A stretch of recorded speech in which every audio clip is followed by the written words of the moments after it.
তোমরা কি জানো হুগলির খাটুল বাজার থেকে শুরু হওয়া একটি ছোট মাইক সেটআপ আজ কম্পিটিশনের দুনিয়ায় এত বড় নাম হয়ে উঠেছে? হ্যাঁ বন্ধুরা, আজ আমরা জানব বাপি মাইকের ছোট থেকে বড় হয়ে ওঠার গল্প।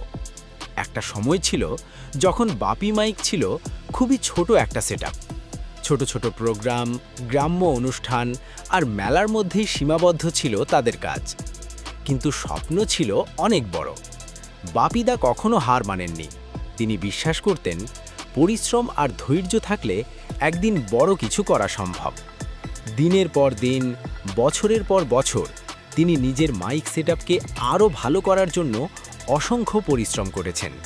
ধীরে ধীরে সেই ছোট সেটআপ আজ হয়ে উঠেছে কম্পিটিশন জগতের একটি পরিচিত নাম, বাপি মাইক। আজ বড় বড় পুজো, মেলা আর বিভিন্ন অনুষ্ঠানে এই মাইক সেটআপের নাম সবাই চেনে। আর এই সাফল্যের পেছনে রয়েছে বাপিদার কঠোর পরিশ্রম এবং তার টিমের অদম্য চেষ্টা। বাপি মাইকের ঘর হুগলি জেলার খাটুল বাজারে। খাটুল বাজারের হাই রোডের পাশেই এই বিখ্যাত মাইক সেটআপের জন্ম। আজ এই সেটআপটির জন্য খাটুল বাজারের নামও অনেক মানুষের কাছে জনপ্রিয় হয়ে উঠেছে। এখন যদি কেউ খাটুল বাজার হুগলি নামটা শোনে, তাহলে সবার আগে অনেকের মনে পড়ে বাপি মাইকের নাম।